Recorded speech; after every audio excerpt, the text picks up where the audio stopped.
Welcome to Fun with Flags. Today we will be discussing the flag of the storied country of. Wait a minute. Whoops, I think I have my wrong persona on. That's for the other show.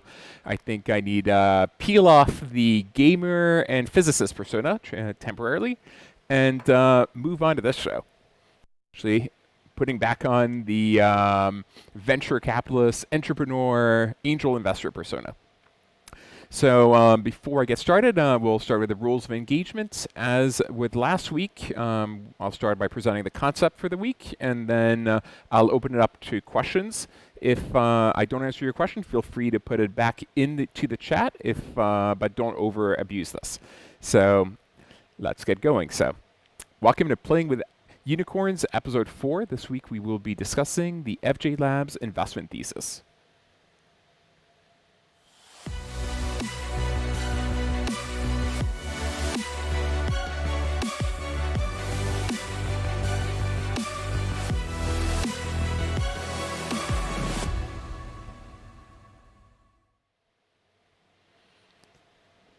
So last week we discussed the 4 things that venture capitalists use to evaluate startups. They look at the team, they look at the business, they look at the deal terms, and they look at whether or not the idea fits with your thesis. Now, what I want to do this week is discuss what my thesis and our thesis at FJ Labs is right now, and go into the specifics of why. So as you may or may not know, we've been historically investors in marketplaces. And before I started talking about what our thesis is in marketplaces and maybe in tech as a whole and at large, I thought it made sense to start by explaining why we invest in marketplaces, what the history and genesis of that is, and what its evolution has been in terms of leading to where we are with regards to marketplaces today.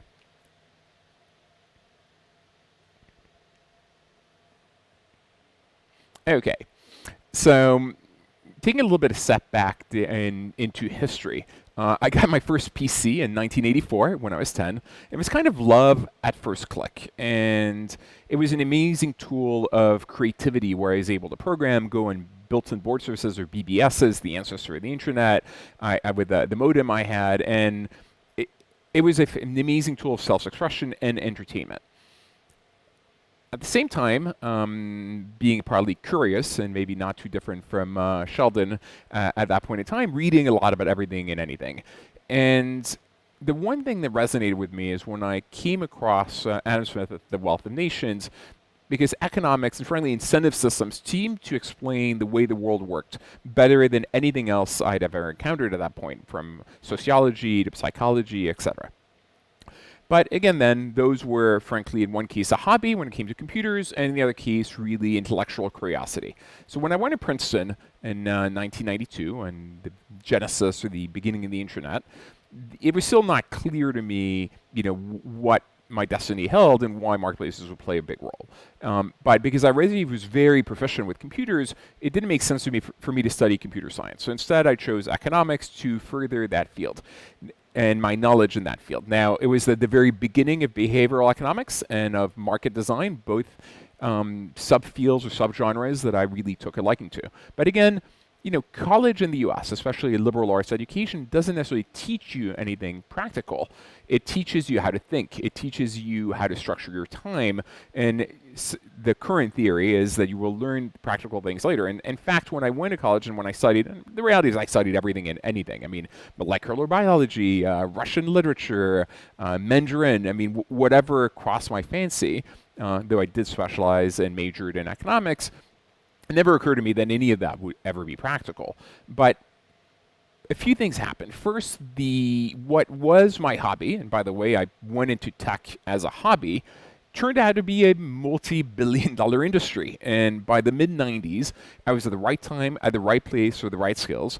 And the world, for once, seemed to value youth, passion, ambition, and knowledge of that sector. Usually it takes a long time to develop into a position where you're in a position to impact the world. And so all of a sudden, I'm like, okay, it's obvious that given the skill set I have, I need to be in tech. The thing is, I graduated Princeton, I stopped my class, but still a shy, socially awkward introvert, very much in the Sheldon mode. And in fact, I suspect that Sheldon was inspired by the person I was in college, 25 years ago.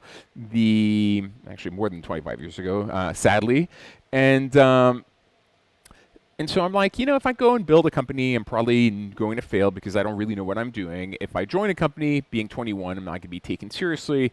And so I decided I was going to join McKinsey and Company, which is kind of business school, except they paid you. And I learned what I felt I needed to learn: how to work in teams, how to improve on oral and written communication skills, how to improve my public speaking skills. And it actually was amazing. I met extraordinary people. I learned what I had to learn. And then 2 years later, I was 23, we're in 1998. I'm like, okay, I've learned what I had to learn. I now want to be a tech entrepreneur. Luckily enough, I didn't miss the bubble. Let's see what companies or ideas I can build. Now, in hindsight, I suspect all three paths or avenues would have been okay. I could have joined a startup and I would have learned a lot because there's infinite work to be done in startups. And if you're proactive, you ultimately are learning more and doing more things. And if I'd built a startup, even if I'd failed, the lessons learned would have set me on pace to actually do better the second time and ultimately be a successful entrepreneur. So I think all three paths would have been viable. But now, we're in 1998, I'm 23, and I wanted to build a startup. The issue is most startups, required a level of skill that I didn't have. If you want to build an Amazon, you needed billions of dollars in capital, you needed supply chain management skills, you needed inventory management. If you want to build an E-Trade type company, you needed to have a banking license, and again, a level of skill set and expertise that I didn't feel I had or could get, and would not be available to a 23-year-old. And then kind of randomly, the second love affair came. One day in June of 1998, I was introduced to the site of eBay. And it was the second love at first click, where it immediately resonated. I was like, wow, like the idea that you can unlock so much value by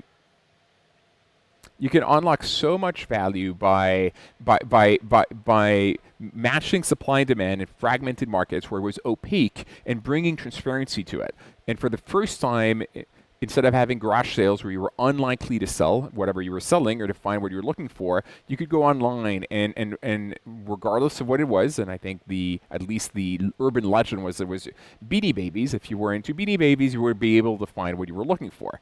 And it completely resonated with me. Now, it also, in a way, marketplaces, especially one like eBay, felt easier to build for someone 23 like me in the sense that it didn't need inventory and logistics, etc. Now, that said, marketplaces have a very specific challenge. You have this chicken and egg problem where you need supply and demand to be balanced, and you never know, do you start with the supply or do the demand? And in fact, I will probably do a session in the future on how to build a marketplace, what do you start with, etc. But it so happened that this was a problem that I was particularly well suited to deal with because I'd studied market design and I thought through long and hard about incentive systems, what the correct business models would be in these types of businesses. It's just never occurred to me that this would be something that would be applicable in my day-to-day life. And so kind of started this more because it was something I knew I could do and I knew how to execute more than thinking, okay, this is like the end all be all and it's going to happen in all these different types of categories. But built my eBay equivalent of Europe, which led to an eBay equivalent of Latin America and India, and was off to the races. And it proved to be as challenging and interesting as I expected it to be, and started noticing that after these original sites, the eBays or Craigslist of the world that were in all these different categories, a few people started creating vertical specializations in across categories. So the first one to appear was something like StubHub. So before StubHub was created for selling tickets, you could buy and sell tickets on Craigslist and eBay. But the problem is if you didn't have ticket authentication, if you didn't have the seating maps or charts of the venues, the quality of your experience was pretty limited. Likewise, while you could get a job on Craigslist, getting sites, which at the time were like monster.com, dedicated to jobs with better categorization, filtering the resumes, looking for employers made more sense. And so that verticalization started to happen. And over the time, took a life of its own. And in 2013, this slide came out, which is a map of all the different companies that were attacking Craigslist. And so horizontal classified sites and horizontal marketplaces in general were being verticalized aggressively across, frankly, every vertical, every category, etc. And now what's interesting is if you'd asked most venture capitalists a few years ago, they would say, okay, this has been done. It's game over. It's not particularly interesting. Now today, I'm going to talk about the theses, and the three theses that FJ Labs has when it comes to marketplaces, and then a number of theses across categories, which will then overlap on and overlay on top of these marketplaces. So in terms of marketplaces, we have three theses right now. One is that the verticalization is actually continuing. So not only are you seeing people continuing to verticalize the Craigslist of the world, but it's happening for every major horizontal site. I'll give you a few examples. So eBay is being verticalized, for instance, by a company called TCG Player for Magic the Gathering. And you're going to be like, and most people would be like, wait a minute, Magic the Gathering, that's ridiculous. That's like a tiny market. Lo and behold, it's $4 billion a year, and TCG Player is already doing over $100 million a year in sales, and they've added Pokemon and adding a few other categories. And the reason they were able to be successful, of course, is the founders were in that category, and I think they were running a comic book store, and they realized that the existing point of sale systems were not actually answering and catering to their needs. And so, because in Magic the Gathering, you have millions of SKUs, and they were not being managed effectively. So they built a SaaS tool to manage all their inventory, and started considering whether they should sell that SaaS tool to others to build a business. But then they realized, you know what, that's a small business. There are not that many comic book stores out there, but maybe we'll give them the tool for free, and then we're going to let them, if they want, put the inventory on our site, TCG Player, and we'll take a commission at sale. And that, over the years, became very large. And that's an approach that worked for many other people.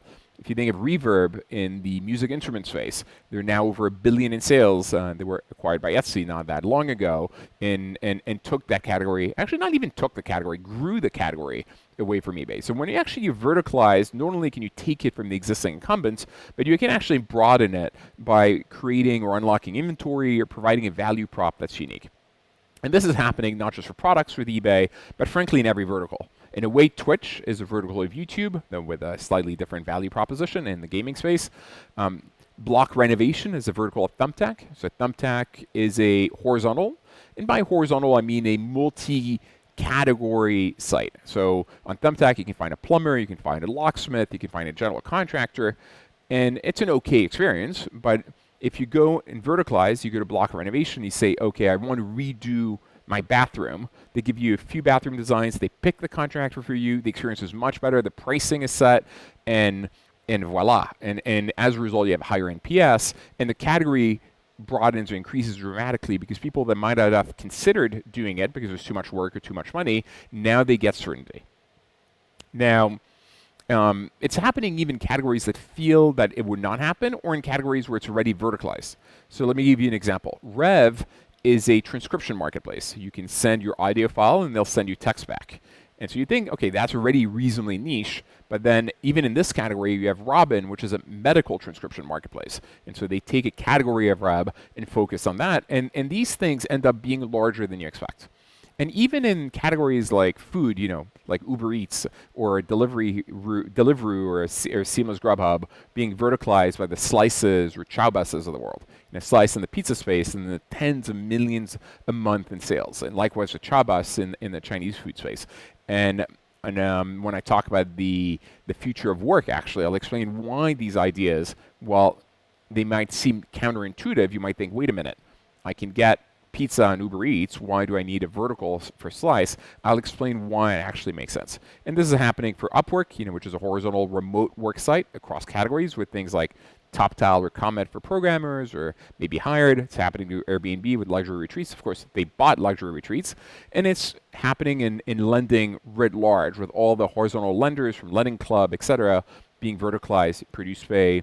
It's not quite a factoring company because it's not lending on invoices, but it's lending on production, and they'll lend against the future expected production of the agricultural produce that farmers have.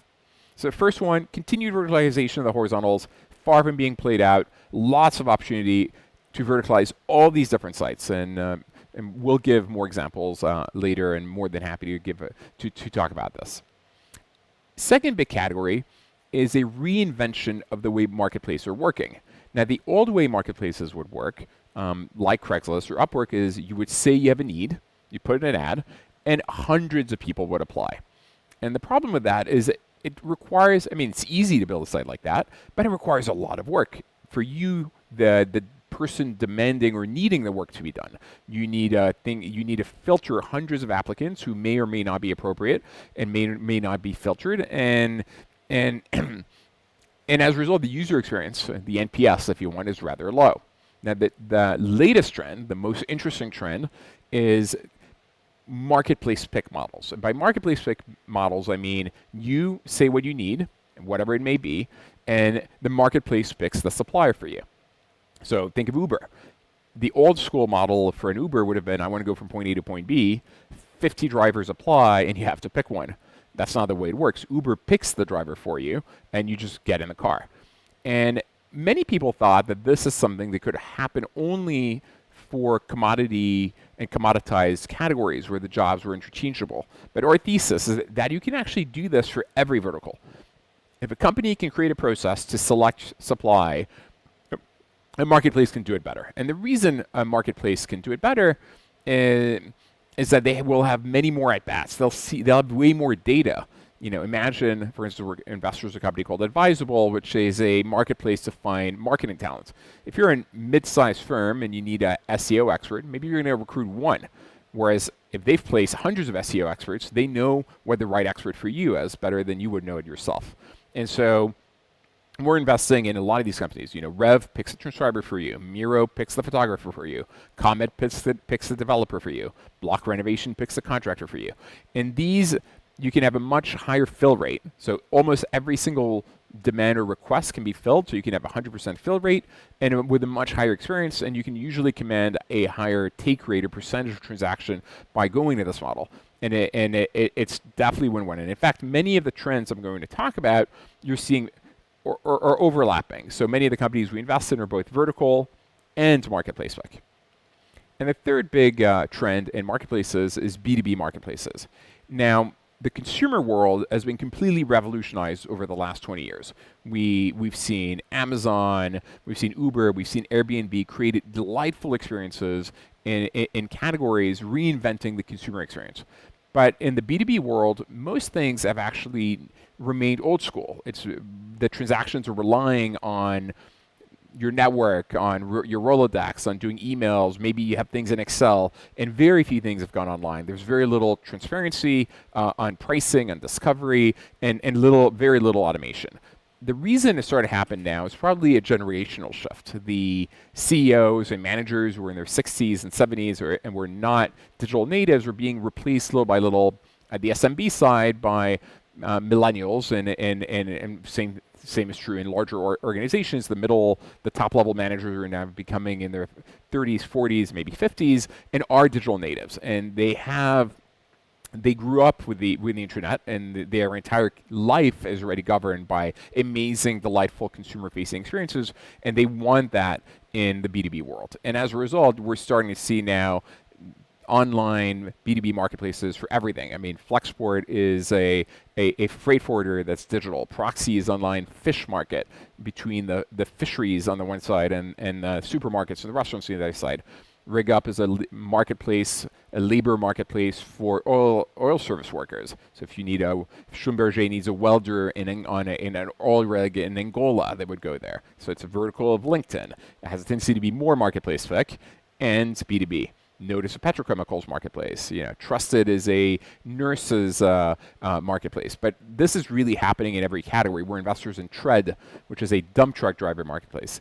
And these things don't necessarily come to mind when people think of startups, but these categories can be huge. I mean, the dump truck driver marketplace is around $40 billion a year in the US alone. It's a ginormous category, and we're at the very beginning of this trend. In fact, when I look at where we're at and where we're going, most of the investments we're making today are probably in B2B marketplaces more than consumer marketplaces, just because the consumer world has been more played out there. There's still a lot of verticalization opportunities. And many of the companies we're investing in are marketplace pick, vertical, B2B. You know, the labor marketplaces like RigUp and Trusted for sure, but many others as well. Now that's our general thesis around marketplaces, but overlaid on that, there are trends in different categories. So I want to talk about the trends in food, the trends in real estate, the trends in lending, and I'm not even going to cover all of the different models, but it's probably worth spending some time thinking through what are the meta trends in these categories, and then thinking through how marketplaces can fit in there. So in food, which also will I'll start by what are the meta trends that I'm observing? What is the thesis that is coming out of those trends? And then what are the type of companies that will succeed and will do well as a result of that? So the first thing that we're seeing in general in food is that the fundamental cost structure of making your meals and having delivery is going to change and is going to decrease dramatically. With the advent of dark kitchens, with the advent of using excess capacity in restaurants, you're going to decrease the cost of preparing the food dramatically and decrease the time as you make foods or meals that are catered to that. At the same time, because of increased density, because of more orders, and because of autonomy in the future, be it drones or automated vehicles, the cost of delivery will decline dramatically. And with robotics as well, you're going to decrease the cost of production. So when you layer these things in, you can actually imagine a world in the not too distant future where you can have high quality organic meals with any type of nutritional requirement or dietary requirements you may have delivered to you in less than 15 minutes for less than it would cost you to go and make the food yourself, not even including the opportunity cost of your time. So if that's true, I can imagine a world where over half of all food consumed, and let me remind you, that's $1 trillion market in the US, will be coming from online ordering. And in the medium to long term, that probably means that grocery sales will probably go down. So what does it mean more specifically if that's our thesis? Well, we look at it's really expensive to create restaurants right now. You have high upfront costs. You need to redo the kitchens. You need to sign leases. And of course, COVID has not been helping, as right now you're not in a position to actually even get customers. And these physical storefronts were making do and making a living by actually selling on the delivery platforms. But at the same time, their cost structure is not such that that's highly beneficial, profitable for them. Where it's just a lot easier to go and create online brands on the back of dark kitchens. And so in general, given the trend we discussed, there's going to be a decrease in on-premise revenues, be it in grocery stores or in restaurants, and a massive increase in off-premise revenues. So you can imagine that all the online grocery companies are going to do well, Instacart, Amazon, et cetera, and all the online food delivery companies are going to do well. And that game is not played out. We're only at like 5% online food penetration in the US right now. And so even though it feels like, oh, we're game over. We have Uber Eats, we have Seamless Grubhub, we have DoorDash that are large, and they have a lot of room to grow. I think they can grow 10x from where they are today in the next decade or so. But actually, even those players are being verticalized and are following the other trend. And so now you're seeing B2b catering platforms, you're seeing pickup platforms, you're seeing, as I mentioned before, verticals in Chinese food or in pizza that are all doing well. And all of these are probably going to do very well. At the same time, the entire ecosystem of startups in food is becoming interesting. So you have the dark kitchen providers, and so those are the infrastructure providers. That would be the AWS equivalent of building startups. And so Cloud Kitchens is one of a few players here, or Kitopi, who are building the infrastructure.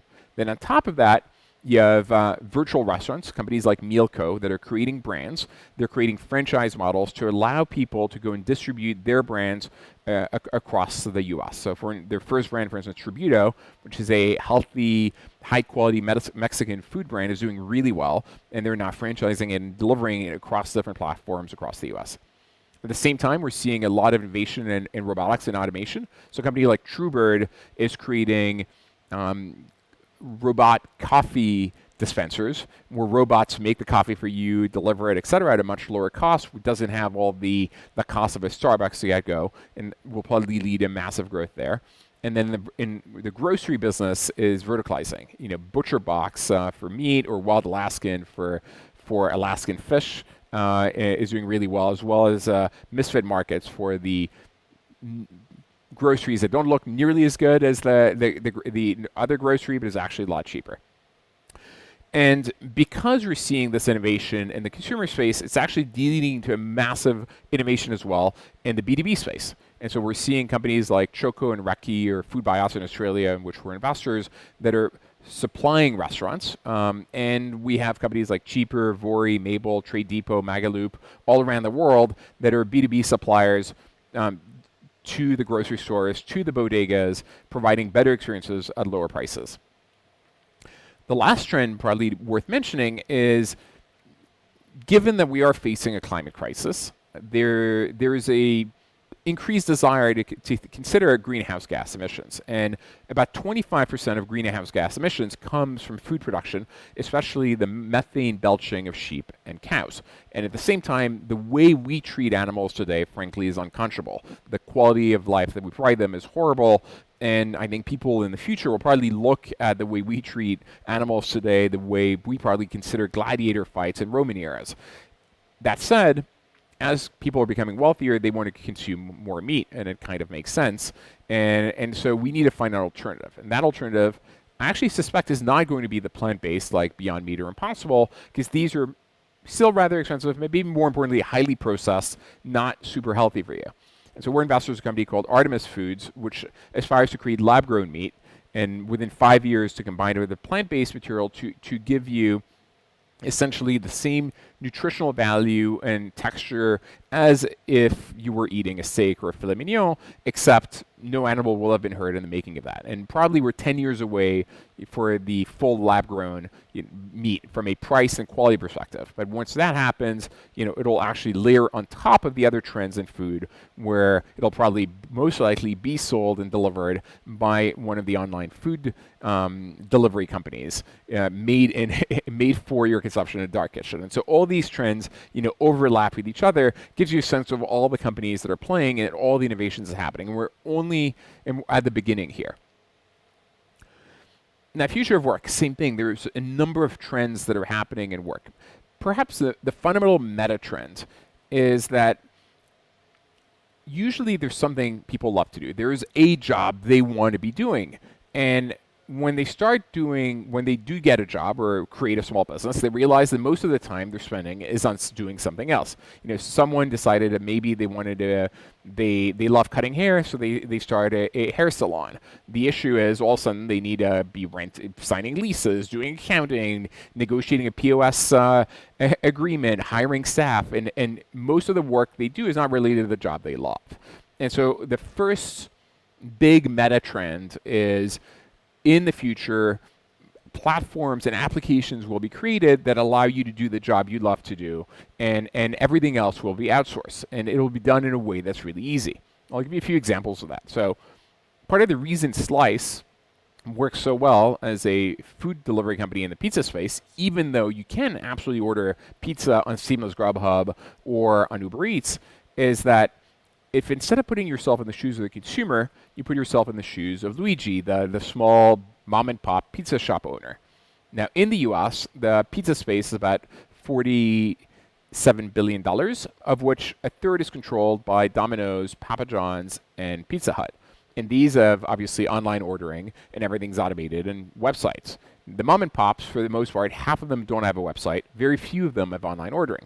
It kind of makes sense as well, because if you're Uber Eats, to serve a certain neighborhood, you need maybe 10 or 20 pizzerias. You don't need the hundreds that are there.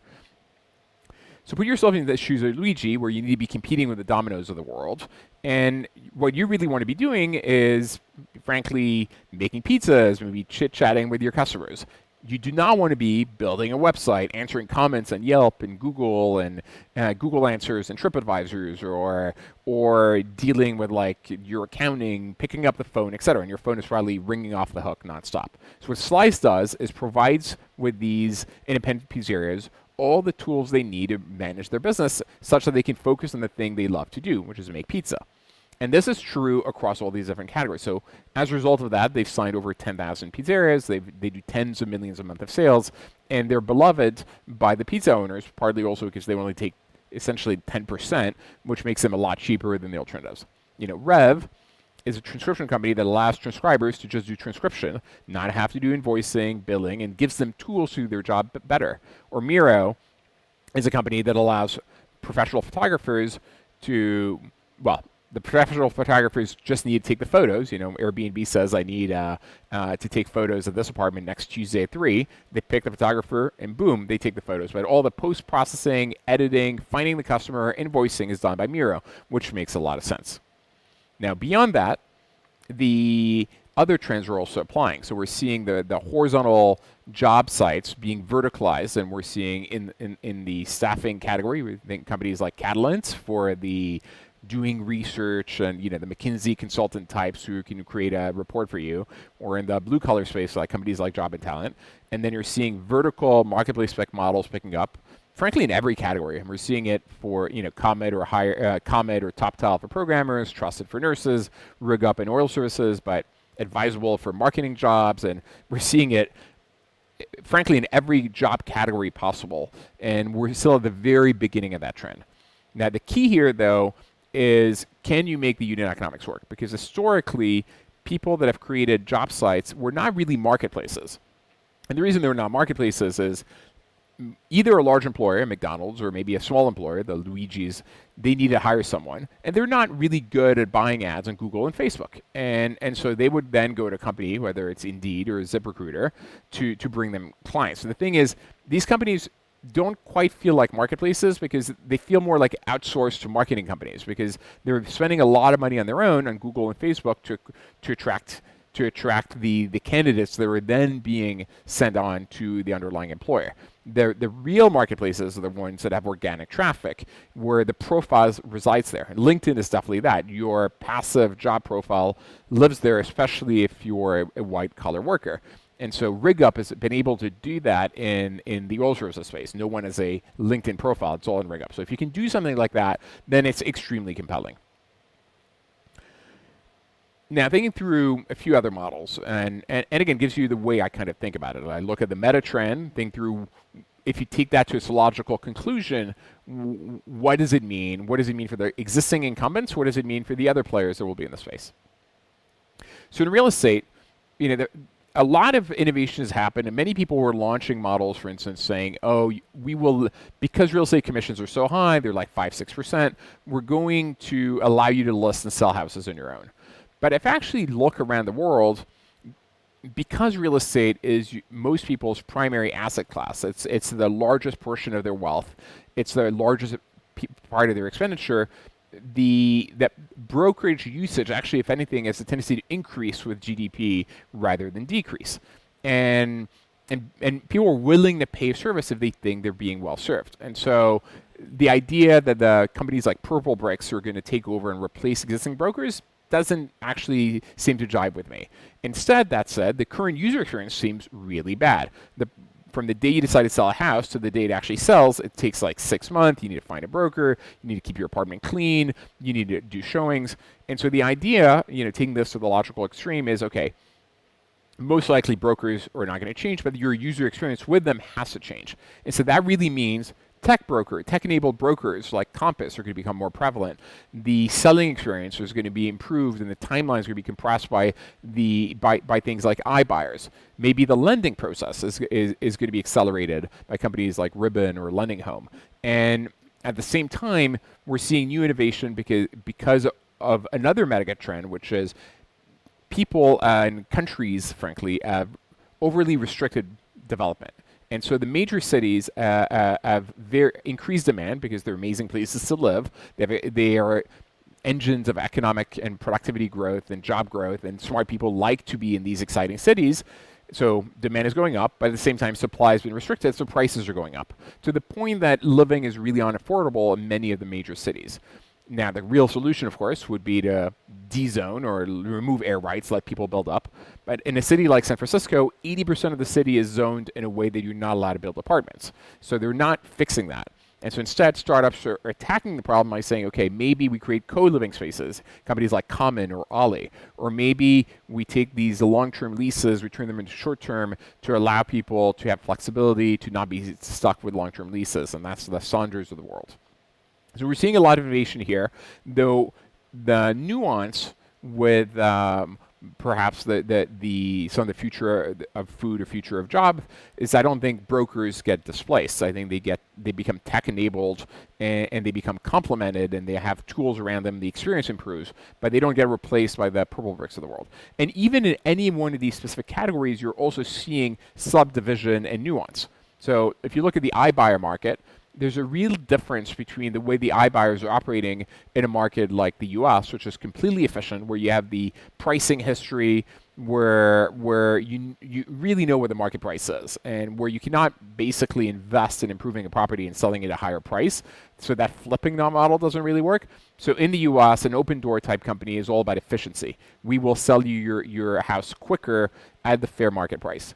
But in markets where there's more opacity, like in Finland, like in Spain, like in Brazil, a company like Loft can buy an apartment they think is undervalued, invest in it, and then sell it at a higher price. And so the models are like speciating. And again, if you think about it, these are like moving horizontal. Historically, you could say a lot of these transactions would have been in the horizontal classified sites. Then they've moved to vertical classified sites, and now they're becoming transactional sites. And so following our meta trend and marketplaces as well, overlaid with the changes in the industry.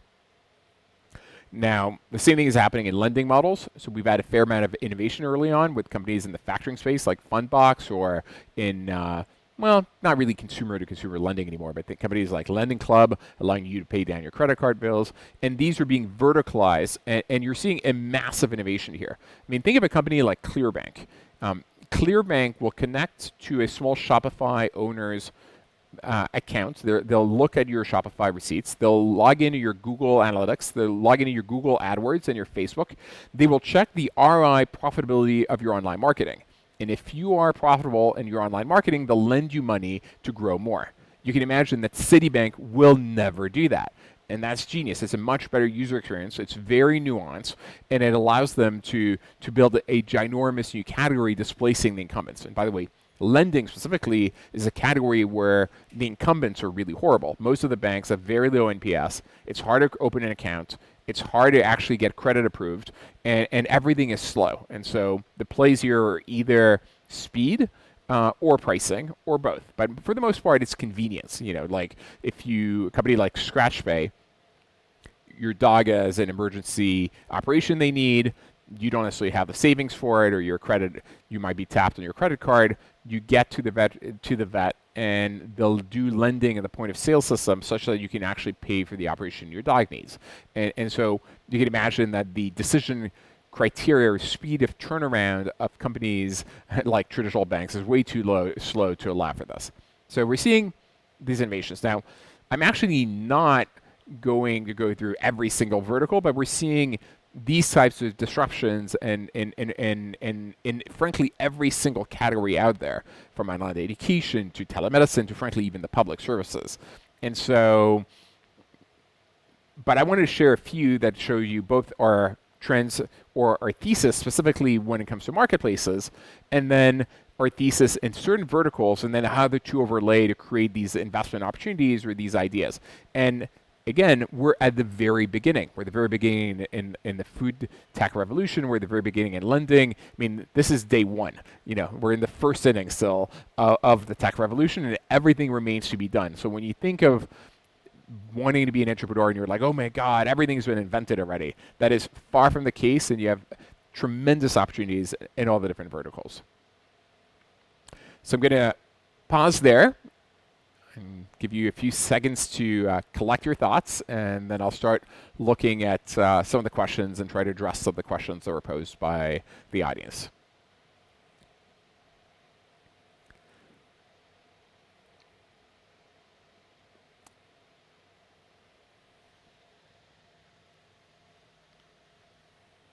So Samuel is asking, what is the future of horizontal marketplaces? It's actually an interesting question, because many would think, oh, if you have all these vertical marketplaces coming on, perhaps the horizontal marketplaces do badly or die. But actually, it's not the case. For the most part, we're seeing that they grow, the verticals grow the category. So when Vinted, which is a fashion marketplace launched in France, Le Bon Coin, which is the Craigslist of France, was doing about 100,000 listings per day in the fashion category. A few years later, Vinted was doing 700,000 listings per day, and those are not, that might be a few years ago actually. And Le Bon Coin is still at 100,000. So they actually didn't take any share from Le Bon Coin, they just grew the category. And this is true across the board. So the horizontal players will continue to do well. And by the way, if you could choose, you'd rather be the horizontal player than the vertical player. Uber Eats will be bigger than Slice. eBay will be bigger than Reverb. The Craigslist or its equivalent in other countries, or whomever takes over from Craigslist, so maybe Facebook Marketplace or OfferUp in the future, will be bigger than any vertical site in the category.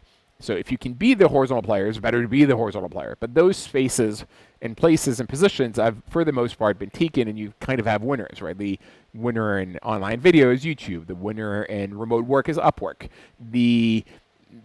I'm not sure I see real opportunities to displace them, mostly because once you have these magical network effects that marketplaces have, where ever more buyers bring in more sellers, ever more sellers bring in more buyers, you have so much organic traction and your customer acquisition cost drops to zero that it becomes impossible for a new entrant to come in and displace you.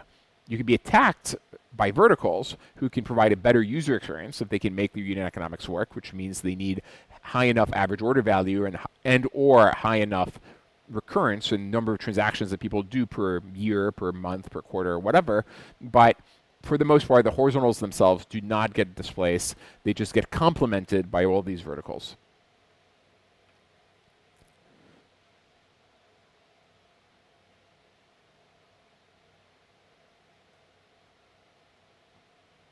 So Pedro is asking whether or not these marketplaces are becoming service companies rather than marketplaces. So the marketplace pick models actually look like services companies, and that's the genius. It looks to you like Block Renovation is fulfilling the job and actually building your bathroom or your kitchen. It looks to you like Uber is providing the cars and the drivers that is actually fulfilling the job. But the genius is it remains a marketplace. The suppliers are not on payroll, and as a result, you only pay them when they do a job for the job that they do. And so that's actually the meta trend and the mega trend of the marketplace like model, where the future of marketplaces is one where the marketplace looks as though it is a service provider, and it provides a quality of experience as though it was the very best service provider in the market, but actually the job is being done by suppliers in the marketplace. And so the job of the marketplace is curating that supply extremely well, finding the very best supply, making sure they deliver extraordinary experiences, and matching it intelligently with the demand. And so the best practices kind of change. It's no longer having all the supply. It turns into having the very best supply. But you look like a service business, but you actually are a marketplace if you do this right.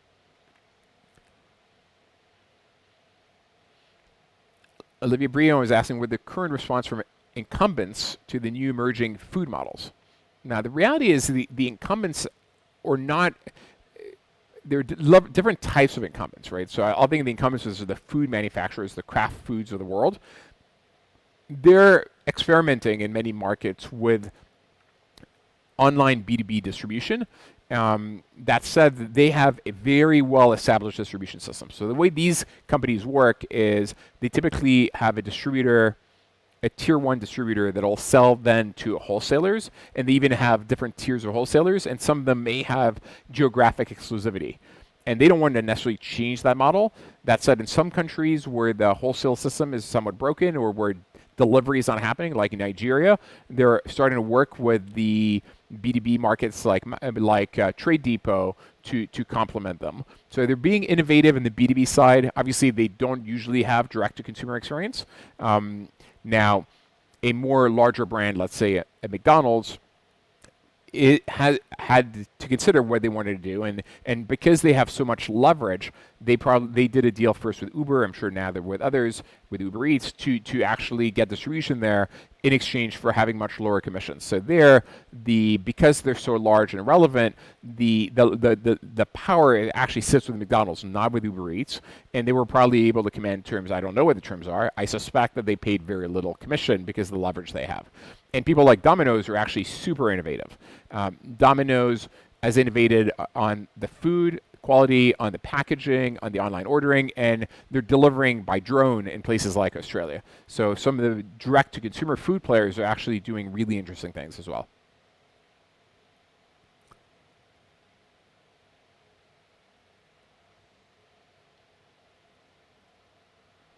So Igor is asking, what's the difference in capital intensity between different types of marketplaces? So there's lots, depending on the business you're building, there are definitely very different capital requirements. Usually the beauty of marketplaces is you don't take inventory, but if you need to be spending a lot of money to like match the two, you may need to spend money on sales teams or marketing. If you're a managed marketplace like Rebag, you may need capital to have inventory of the bags. Or if you're Open Door, you need billions of capital because you're holding a lot of the housing inventory on. Now, most of that capital you need to think about does not come from equity, because you can get loans for it or debt for it. But clearly, if we have to choose as investors and as entrepreneurs, it's better to build less capital-intensive businesses. You'll get less diluted. It'll be a lot easier to build. It'll be a lot easier to raise. But there is massive differences in capital efficiency between businesses. And John, to answer your question, the slideshow will be available for download. I'll probably just embed it on my blog. I usually use SlideShare, but the quality seems rather low on the site, so I might just create JPEGs of each of the slides and put it on my blog. David Hamill, is a 0.01% of a vertical worth it? The question, as usual, is it depends, right? Like if you think of the food category, where it's a $1 trillion category, well, 0.01% might be somewhat small, but think of 1%. 0.1% is 10 billion, so it'd totally be worth it. Even 0.1% is 1 billion, maybe a bit small, but it could be compelling. Same is true in real estate, right? It's the people's primary asset class. It's a trillion or multi-trillion-dollar category. So if you're in a large enough category, it may make sense. The way I would think about, is this a venture backable business in this? Is there a venture backable business in this vertical that can be built? Can you build $1 billion company in the category? And maybe the category is not big enough today. Maybe today it's only a few $1 billion of transactions. But if you change the user experience, can you make the category a lot bigger? And if you win in that category, can you actually then expand to other CoinJoin categories? So if you've read Peter Thiel's 0 to 1, he actually prefers smaller markets because in these smaller markets, they're less competitive. You can completely own the category. And perhaps by owning it, you can find ways to make the category bigger and or then expand to CoinJoin categories.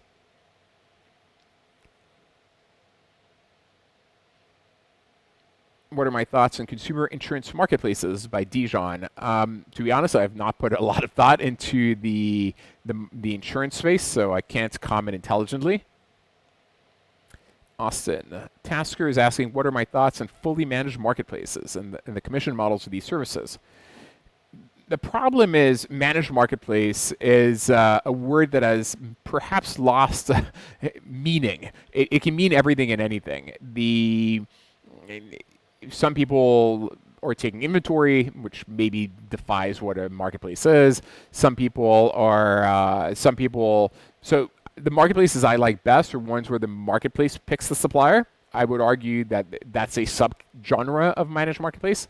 To me, that is, and I like these. Some genres I don't like, where you become more of a service provider rather than a marketplace. And I really think it's important to have the gross margin structure of a marketplace rather than the service provider. Now, what is the correct take rate, which is, I guess, is the implied question as well. I think it depends. If you provide enough value, you can justify 50% or frankly more. But what your take rate is often not driven by how much value you're providing, but actually more by the elasticity of demand in your market, and actually often more the inelasticity of demand. So the way, this is maybe a little bit too technical for this, but I'll try to simplify it as most as I can. The way I think through what the correct take rate is I look at the inelasticity of demand on the supply side. Sorry, on the demand side, the inelasticity of demand on the supply side. I then look at which is the most inelastic part of the curve, and I will take my take rate on the most inelastic part of the curve. So the way you test for this is you do a lot of multivariate testing on both the demand side and the supply side. I'd like 1%, 5%, 10%, 20%. And in some cases, if think of like stock photography, where there's infinite suppliers, where the marginal revenue to any photographer, and there's millions of amateur photographers, and if they can make $1, they're happy. There, the marketplaces can take as high as 75%. But in some B2b marketplaces, where the margins are really tight, even 1% may be too much, and you may need to go for an alternative business model, maybe around factoring or maybe on a SaaS fee. So the business model really varies on the elasticity of demand and supply in your marketplace, and you should totally multivariate test before you actually figure it out. But especially in managed marketplaces, you provide a lot of value, where maybe there's a lot of opacity in the market. 50% does not strike me as crazy, actually. And in marketplaces where you're less involved, where you're maybe just a matcher between supply and demand, and you produce, the norm is maybe more 10 to 20%. But again, this is one where the real answer is it depends, and you need to test.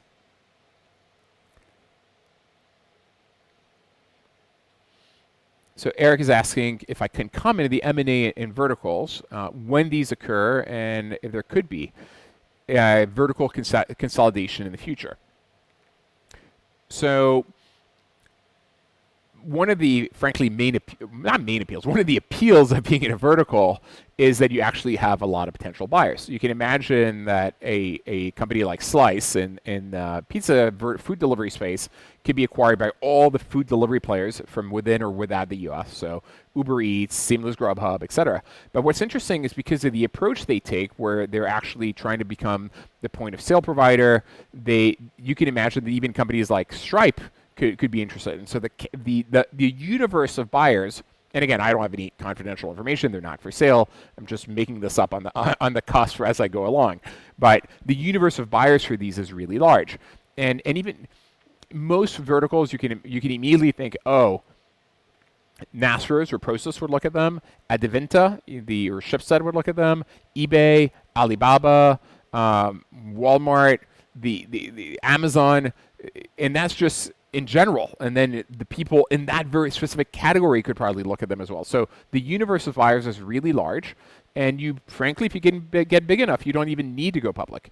You don't even need to sell. You can go public. I mean, look at the verticals that have gone public. You have The RealReal. We have Etsy. It's kind of horizontal, but it's in a very specific category, so it's kind of a vertical in its own. In fact, Etsy has bought Reverb, the music instrument marketplace, so they're buying some of these verticals. IAC has been verticalizing. I think of IAC, frankly, as a universe or a conglomerate of vertical marketplaces. So they have a labor market category. They bought a bunch of players there, like Blue Crew and others. They have a dating vertical where they have like Tinder, Match, etc. They have a home services category with Home Advisor, and so they are verticals, and they've been buying and aggregating these different verticals. Obviously, a potential buyer as well. So it's a category where there's a lot of M&A, and frankly, you can also go public. The companies that reach a billion or a few billion in GMV and have good economics can totally go public. And I can totally see a lot of the companies in our portfolio going public in the coming years as they reach the relevant scale. Paul is asking, what's my position on Yelp? So first of all, I don't opine on publicly traded companies. I don't even know if they're publicly traded anymore. I don't follow the markets in any way, shape, or form. I have literally 0% of my wealth invested in bonds, equities, or any of that stuff. I'm like basically all in tech startups. Yelp, it's not. I suppose that you could say it's a marketplace because it sits between the restaurants and the consumers of information on the other side. It's not the type of marketplace I focus on. I really like the transactional marketplaces where you buy and sell a service or a product and you can take a commission in between them. So it doesn't really fit in that category. So I'm not the most knowledgeable on the dynamics of things that are these types of marketplaces. The I guess the issue for them has been they've not necessarily been able to capture too much value because the dynamics of the US market in food is very different than the rest of the world. So if you look in India, for instance, you have a player like Zomato, and on Zomato you have restaurant reviews, restaurant reservations, online food ordering, you have everything. But because of the way the US came to be, you ended up having OpenTable for reservations. You ended up having like Yelp for reviews and maybe menu pages for menus and Seamless Grubhub and Uber Eats for delivery. And there's even a nuance there. Uber Eats will deliver on behalf of restaurants that don't have their own delivery infrastructure. Seamless Grubhub is really a marketplace where you order food from restaurants that have their own delivery infrastructure. I know that because I'm in the marketplace space. Most consumers know that, and so I could imagine that the real answer should be there should be one place which is all things food, which is whether it's reviews, ordering, reservations, pickup, etc. Unlikely to happen. There's enough fragmentation in the U.S. and each of these markets are big enough, but it's not the way I would have imagined the end game to be. And definitely in countries like India, you see that the end game is one player that owns all of this. Probably in the U.S., the antitrust authorities would not let it happen. The same way they probably wouldn't have let it happen Seamless Grubhub, Uber Eats. So I don't think you'll see that outcome. But that probably means that Yelp does well, but doesn't do nearly as well because it's not in a position to command take rates or commissions the way the other categories or players are doing it. So Alberto, if you want to pitch me your startup, just send me a LinkedIn mail message. But make sure it's a marketplace and make sure you include enough information to me to assess that it is the type of business that I would be interested in, that you have the right traction, et cetera, and I can decide yes or no, or maybe later if you're too early, for instance. And so LinkedIn messages, but it can't just be, hey, I have an amazing startup. Do you want to look at it? It's actually put all the information I need to make the evaluation in the message, and if so, I will reply.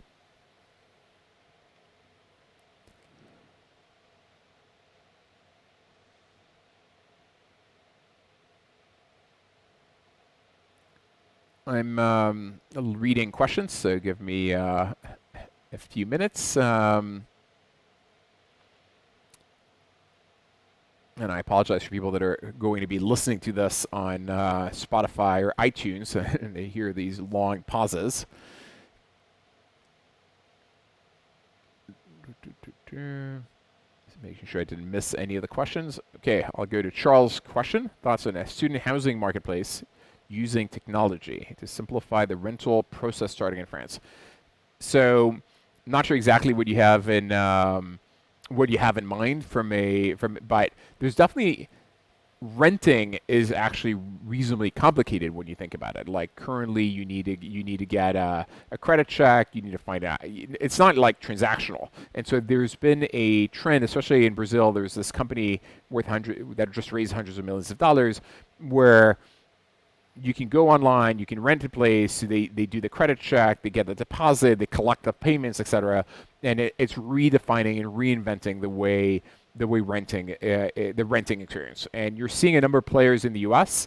like Mind that are taking over managing of multifamily, like small multifamily house for multifamily house owners, doing the visits where you have they put like these smart locks where you can go and visit the unit, you can pay online, etc.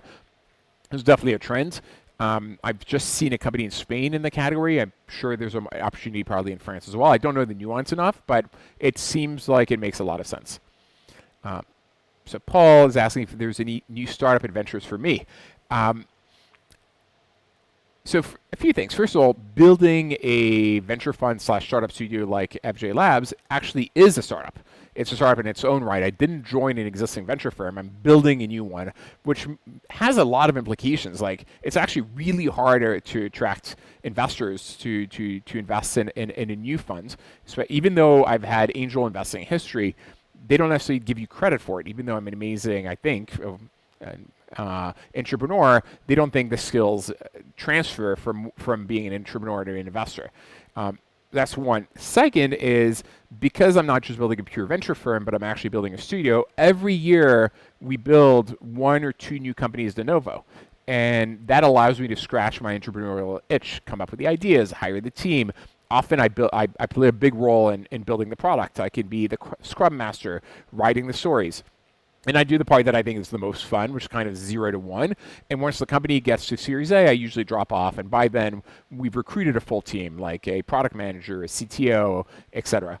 It depends. The role I play varies on the needs of the entrepreneur. If they are tech savvy and product savvy, they may not need me to do this, but it still allows me to be an entrepreneur. Now, would I want to be CEO again? I'm totally up for it. So I was CEO of OLX until late 2012. I left in December. I then became CEO again of a company called Wallapop, not necessarily well known, from 2014 to 2016 in the US to try to bring them to the US and challenge the incumbent classified players. We ended up merging it in May of 2016 with LetGo, and so I stepped down as CEO at that point and resumed, I guess, the FJ Labs operations. Recently, I was involved in trying to buy eBay Classifieds. Sadly, we lost the bid, but I'm sure I would have had a reasonably active role there. I'm not sure what the role would have been, if it would have been chairman or CEO or something like that. So I'm not at all against the idea. The issue for me is finding a project that's large enough and compelling enough, and that it warrants allocating 100% of my time to. I would love to be an entrepreneur again. If anything, I like being an entrepreneur more than I like being an investor. The thing is, most of the things that become really big, you don't know at the beginning that they're going to be very big. So think of like Airbnb in the early days. It was like inflatable mattresses in people's living rooms. That did not sound like a big idea, but turns out you could pivot to a much larger market of renting and unlocking unused inventory and unlocking massive value for real estate owners and renters, and for creating these bespoke, unique travel experiences. And that was a ginormous market. And now the company, that's a multi-$100 billion market. The company is probably going to be worth at some point over $100 billion, and that's extraordinary. Or maybe in the early days, Uber might have seemed like it was only a black car service for the very well off, and that's before UberX and before the ride sharing came to be, and so Uber Pool. And so the issue is, unless an idea is really large from the get-go, I'm not sure I can get excited, but yet most of the ideas that get really large, you don't know at the beginning if they can be very large. But I'm not against starting something from scratch if I find something that is compelling, that I think is value added for humanity. I mean, OLX really felt to me like the company I was destined to build and to run. It spoke to me in every level possible, and if I could have, I would not have sold it. I would have stayed as CEO forever and ran it forever.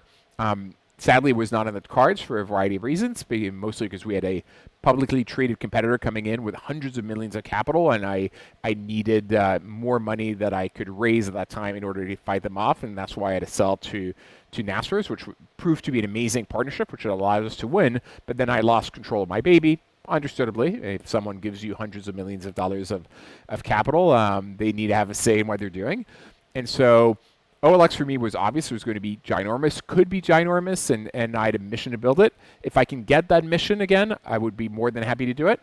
Nothing comes to mind right now, but I'm also happy to join a larger organization that needs someone to scale as well. But again, no one's approached me with an offer I could not resist and an idea that made so much sense. I was like, okay, let's drop everything and do this. But it could happen today, it could happen in 5 years, it could happen in 10 years.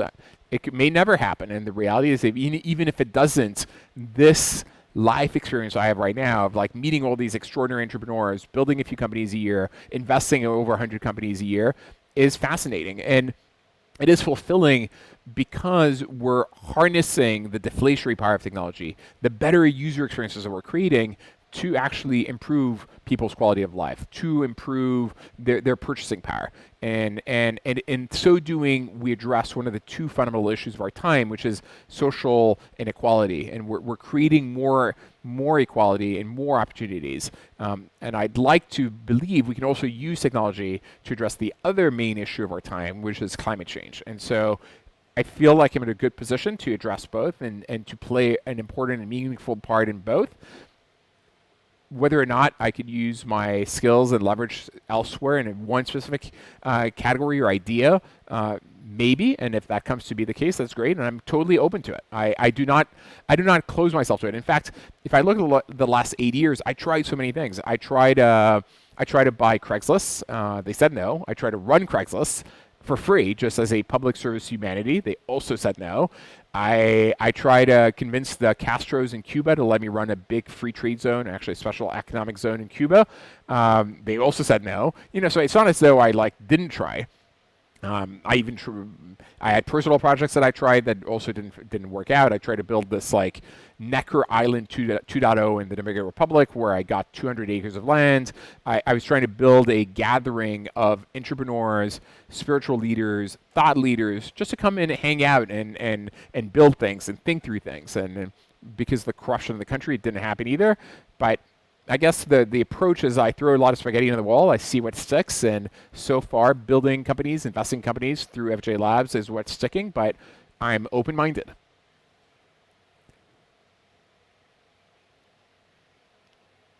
So Manuel's asking, what do I think of top talent marketplaces like TopTal?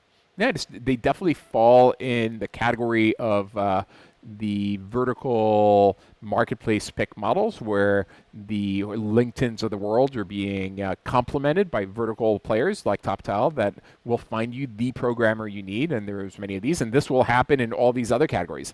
Advisable for marketing talent, RigUp for oil services workers, Trusted Health for nurses. So it's definitely a trend that will continue to happen in, frankly, every single large vertical possible. Any thoughts on tours and activities sector and on B2b marketplaces?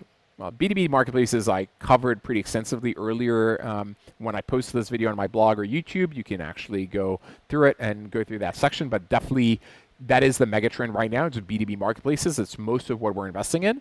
Now in the tour category, you have a few large players. You have Viator, you have Get Your Guide. People have tried very authentic local tours like viable. For the most part, they failed. None of them became particularly big. And I think the issue is, while most people think they want these local authentic experiences, when you look at where they spend their money, it's more short tail. So the people go to Paris and they want to go to the Eiffel Tower and the Louvre and the Musée d'Orsay. People go to New York and they want to go to the Liberty Tower, the Empire State Building, and go look at the Statue of Liberty and listen to a musical, go to a comedy club and maybe watch a Rangers or a Knicks game. And the local tour experiences hasn't seemed to be picking up. I know Airbnb has been trying a lot to make the category bigger and happen. Maybe it ends up there, maybe not. But I'm a bit skeptical just because many people have tried and so far no one has succeeded in the category.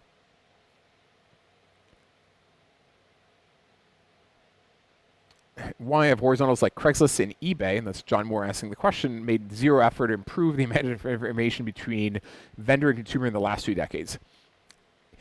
I think these two companies are examples of why marketplaces are so powerful and the network effects are so powerful. So when you're launching, the barrier to launching is zero. The barrier to entry is zero. In fact, most of the companies I've built, most of the companies I invest in have zero barrier to entry.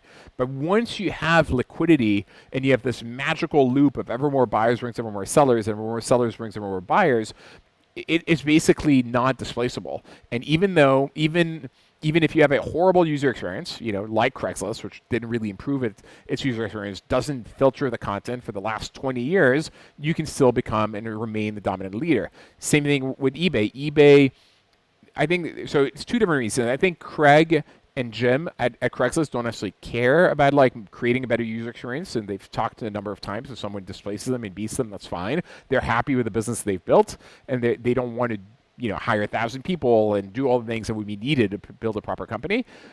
eBay is different. I think eBay decided they didn't want to be a consumer-to-consumer marketplace anymore. They wanted to be an Amazon competitor. Now, everyone in the world knows that they've lost that game, except they don't know it yet. And so if you look at where eBay is today, it's about $100 billion in GMV, and 80% of the transactions are new goods, fixed price. And so that shows that they're really a B2C new player. They've lost their original authenticity in the CDC side, and they've really lost it to the Etsy's of the world and the vertical players I discussed earlier, like TCG Player. And it's no longer their ethos. It's no longer who they are, and so they don't really make an effort on it because it's not what they see themselves as going after. I would say Craigslist and eBay are two companies that have succeeded despite their management, not because of their management, just because of the power of network effects. And it goes to show how powerful these network effects are. Maxime is wondering who the LPs of FJ Labs are. Now, what's interesting is it was really hard for us to raise money. So one of the things I decided to try in 2013, so when I left OLX in 2013, I already had made over 100 investments.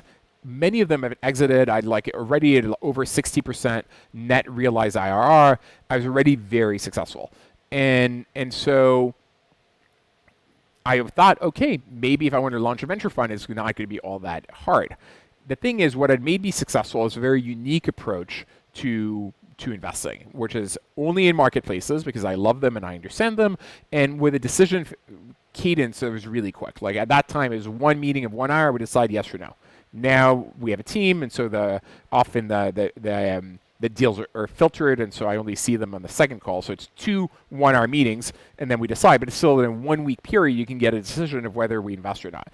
And so when I went to institutional investors and I told them, look, Jose and I, my partner, we invest in every geography, in every stage, in 2-hour basis with very limited due diligence, are basically using our assessment of what a good business, a good entrepreneur, and a good deal terms are, following our thesis. And we've been really successful. Would you want to invest in us? And the answer was no. And they were really scared. Not sure what the language limitations are on these platforms. But they thought that was really scary, ran away in the other direction as fast as they could. And so we were not able to raise money because they had these checklists. They wanted their GPs or the managers of their funds to only invest in a certain geography, in a certain stage, to do extensive due diligence, to be on the board, a strategy and a philosophy completely different from the one we had. So it didn't really raise any external money, and so mostly deployed our own capital. And for the longest part, it looked as though we were not going to build a venture fund. Then this Norwegian telecom player called Telenor, they're a large telco player, they had actually in a way interacted with me because they backed my biggest competitor, Schibsted, to compete with me while I was running OLX. And then we fought a big war. OLX kind of won. We merged 51-49 for us, and they had 25% of the 49. So they made hundreds of millions in the deal. Later, we bought them out completely, I think like for something like 400 million in cash, and like they ended up being the full owners of a few marketplaces in like Malaysia and a few other countries. And so all of a sudden they were owners of marketplace companies, and they wanted to understand what the trends were in marketplaces in the US to either bring them to countries like Malaysia, Pakistan, etc., Myanmar, or to defend against this disruption. And so they reached out, and of course we had a pre-existing relationship, and it took a long time. I mean, these are large $50 billion companies with slow-moving processes, and I can credit my partner Jose for having the patience to come up with a deal structure for them. And we did our first fund in 2016, which was a $50 million of external capital fund with them, which we deployed over the next 2 years, and actually has done really, really, really well. And I guess seeing that, a number of other strategics saw that maybe having a looking glass into the US and understanding what the future of marketplaces is from the US could help them either find companies they would want to acquire or ideas they would want to adapt or for their markets. So we ended up having, for a second fund, which is 175 million, which closed earlier this year, a number of other strategics interested in marketplaces come in. I don't know what I'm legally allowed to disclose or not. I'm not the guy who deals with, as you can imagine, legal stuff. So I can't disclose the LP names, but like strategics interested in the marketplace space, and then a few family offices who were both interested in our returns. We've had a 62% net realized IRR since we started investing 22 years ago, but also interested in I guess they come from old school companies that were being disrupted by online marketplaces and wanted to understand who they could buy and where the trends were so they could adjust to them. And but total, we have less than 25 LPs for the 175 million, and that's not including the capital we deploy. Give you a sense of scale. To date, we've deployed about 270 million, and probably over 100 million, probably over 120 million of that is our own personal capital. So it's still kind of a hybrid family office venture fund, but hopefully as we're becoming more credible, people will want to back us and invest in us, and we will still be deploying our own personal capital. I have maybe a little bit more capital to play with. That said, we'll never raise massive multi-billion-dollar funds. I guess maybe never say never, but most likely not, because our strategy is to be a small co-investor with the larger funds. I don't see myself as a competitor of Benchmark, Sequoia, Greylock, First Round. We're their friends. We are the value-added marketplace thinkers who can be very helpful in thinking through the dynamics, helping the founders, and we are not competing with them for allocation. If they're writing a $5 million check, we'll write a $500K check. If they're writing a $20 million check, we'll write a $2 million check. But never, they're not our competitors. They're our friends. And we don't want to change that. And that probably means we can't be raising multi-billion-dollar funds. And so hopefully the next fund will be, or the next funds, maybe we have an early and late stage fund, there'll be a 300-400 million, but probably not more than that.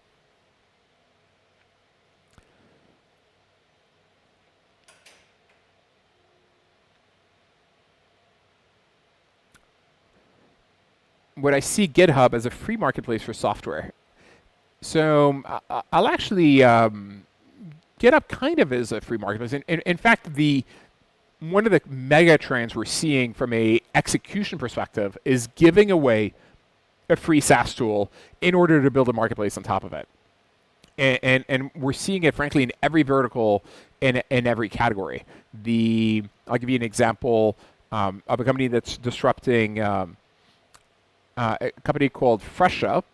It's a tool, it's a free SaaS tool that allows barbershops, salons, etc., to manage all of their reservations. Now, there's or spas. There's an existing player in the category called MindBody, which we used to be investors in back in the day.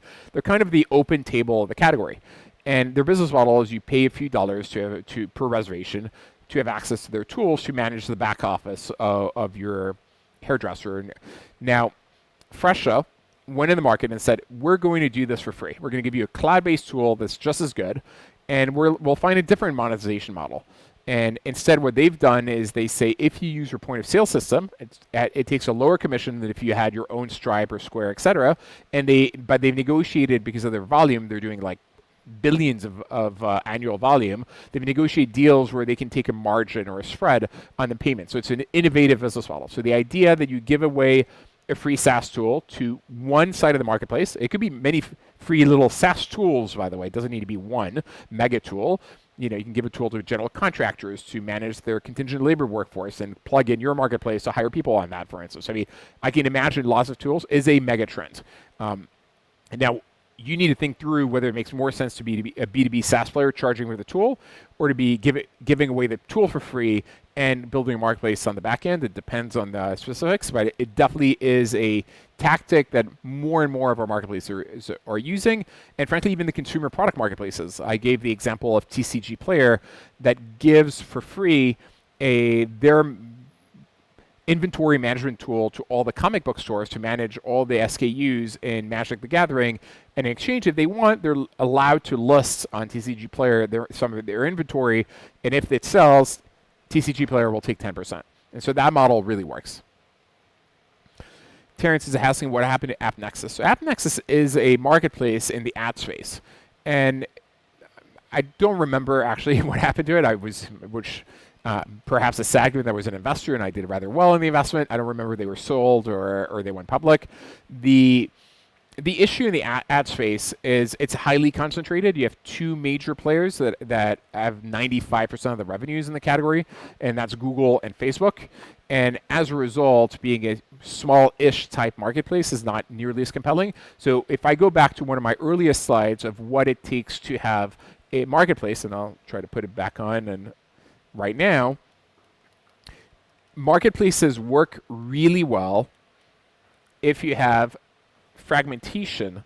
Let me, let me keep the chat as well. Marketplaces work really well if you have fragmentation of the supply side and the demand side. You don't want either side to control more than, well, I don't want to do too many generalizations, but if 5 players control 95% of either side, you're not a marketplace. You're more likely to be a distributor for them, and as a result, they're going to have pricing power. Your ability to take a rake is going to be low. They're going to be able to reverse engineer your margin structure and to either disintermediate you or margin compress you.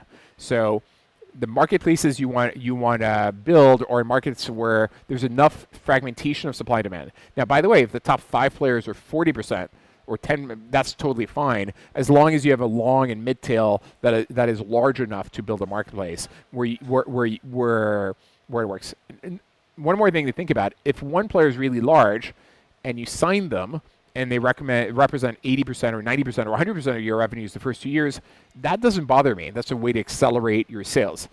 But that said, 5 years down the line, when you're supposedly large, you don't want all your revenues to be concentrated with one or two players, nor do you want all your costs to be concentrated with 1 or 2 suppliers. If that's the case, you're likely not a marketplace, you're a distributor, and your margins are going to be compressed. So the dynamics of marketplaces matter a lot.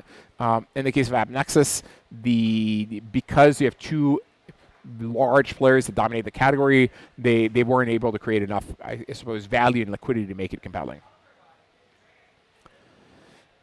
And I guess the last question for today, it's already been a rather long show.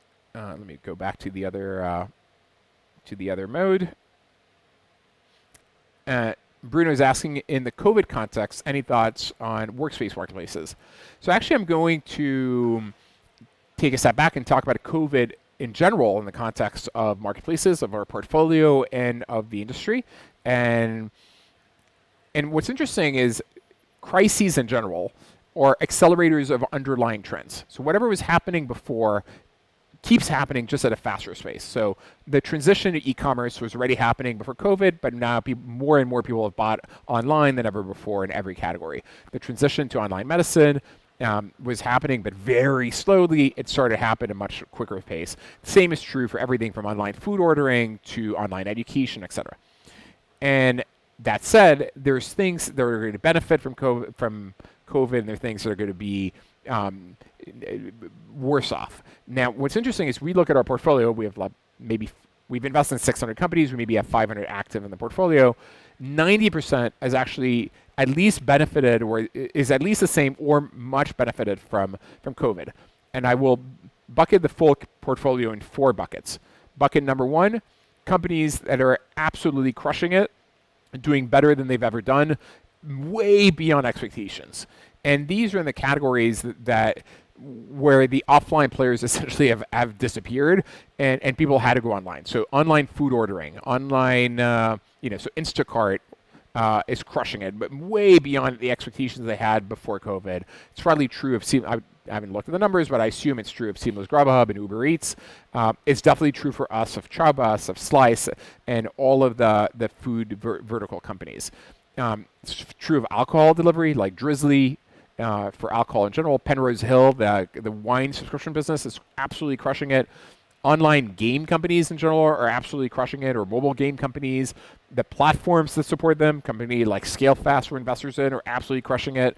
And of course, all the online education players, online communication players like Zoom, the online telemedicine players are all absolutely crushing it.